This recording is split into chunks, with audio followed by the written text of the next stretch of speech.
how can I help my 6-year-old heal from a narcissistic dad? I don't know how to help him while healing myself.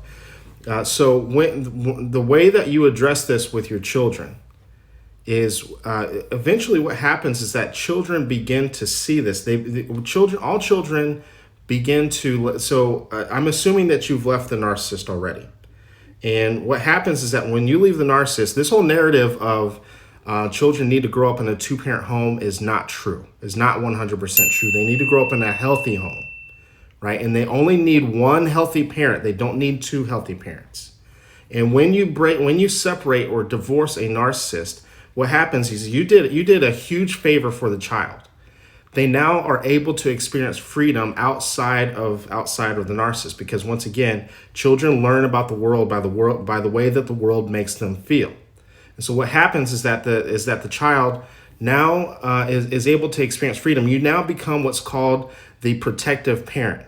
And so when they come back to your place, they're now able to express themselves openly and freely. And there's going to be a point in time they come back and they say, Dad is acting like an asshole. Mom's acting like this. And they begin to open their mouth like, I don't like going over there. I don't like the way that this person makes me feel. And so you can be very direct with them. And then this is an important part where you are able to now validate their feelings, right? When you begin to validate their feelings, so the person who asked this question, in this situation, the person is 6. At 6 years old, they're learning things that you are now learning in your 20s, 30s, 40s, or 50s, or however old you are, right? You are now validating their feelings. They know that their feelings are valid. They know that their feelings are important. They know that they are important, right? What you're actually teaching your child at a very young age are self-love concepts that I'm teaching adults, right? So now they understand, and they begin to understand their self-worth. What happens is that they at some point in time, as they grow older, they start to understand that there's something wrong with their narcissistic parent.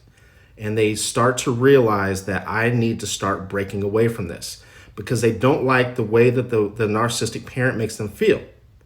They do like the way that they do like being able to express themselves.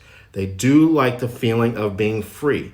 They do enjoy being able to talk openly with their protective parent, right? And they love it.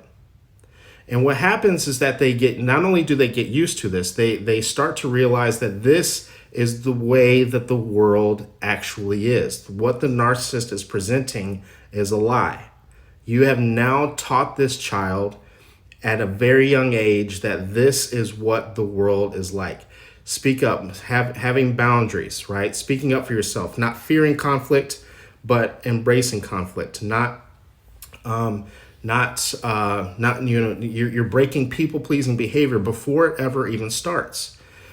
Let's rewind. If you stay with the narcissist and you say, I just want my children to grow up in a two-person home with the narcissist, they never experience that freedom. What happens is that when you stay with the narcissist and the child never experiences the freedom, number one, they think that this behavior is okay. Number two, the child has to sacrifice literally their own identity to please the narcissist. You have to understand, when I tell people that the narcissist constantly overvalues themselves and undervalues everyone else, it's not just you, it's the children too.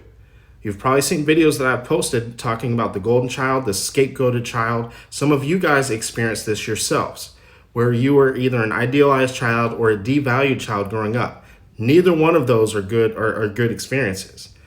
People from the outside looking in think that the golden child has it good, but they don't.